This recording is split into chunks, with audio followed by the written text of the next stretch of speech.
नमस्कार दोस्तों, आज हम खड़े हैं भंगड़ किले के मुख्य द्वार पर हैं। यह राजस्थान के अलवर जिले में स्थित है और इसे भारत का सबसे भूतिया किला कहा जाता है। मेरे पीछे आप भानगढ़ किले का वैशाल प्रवेश द्वार देख सकते हैं। यहाँ का माहौल अभी से थोड़ा अलग महसूस हो रहा है। हवा हल्की हल्की चल रही है और सूर्यास्त करीब आ रहा है।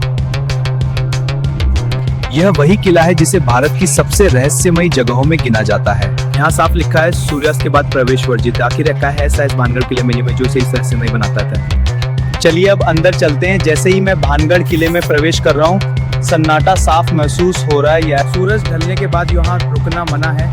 आखिर ऐसा क्यों? कभी यहाँ चहल पहल हुआ करती थी, बाजार सजा करते थे।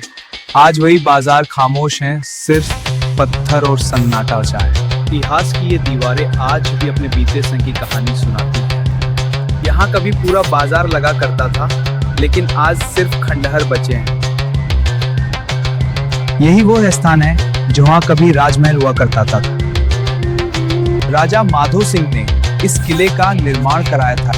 एक समय यह स्थान वैभव और समृद्धि का प्रतीक था।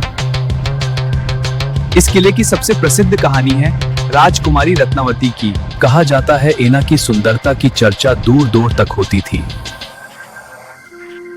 कई राजकुमार उनसे विवाह करना चाहते थे, लेकिन एक तांत्रिक राजकुमारी से प्रेम करने लगा है। उसी समय एक तांत्रिक यहाँ रहता था जिसने राजकुमारी को पाने की ठानी थी। उसने जादू टोने से उन्हें पाने की कोशिश की।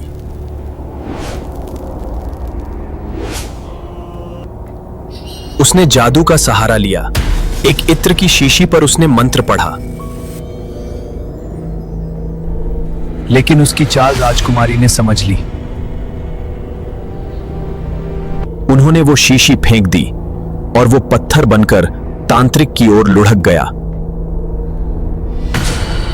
और उसे मरवा डाला। मरते समय उस तांत्रिक ने पूरे भानगढ़ का श्राप दे दिया कि ये नगर हमेशा के लिए उजड़ जाएगा। और फिर धीरे धीरे ये स्थान वीरान हो गया। कहा जाता है कि उस दिन के बाद सब कुछ बदल गया। आज भी यहाँ सूरज ढलने के बाद रुकना मना है। भारतीय उपोचना में नियम बनाए, लेकिन सवाल यह है कि आखिर क्यों? जैसे जैसे अंधेरा बढ़ता बोलने लगता है। चारों ओर सिर्फ सन्नाटा और अंधेरा है। शायद ये सिर्फ एक कहानी आती है। शायद इस किले में सच में कोई रहस्य छिपा है। तो दोस्तों, ये था भानगढ़ किले का अनुभव। सच या कहानी, श्राप या इतिहास, यहाँ की हवा में आज भी एक अनजाना सा डर बसा है जो आपको सोचने पर मजबूर कर देता है। आप क्या सोचते हैं? कमेंट में जरूर बताइए और चैनल को सब्सक्राइब करें।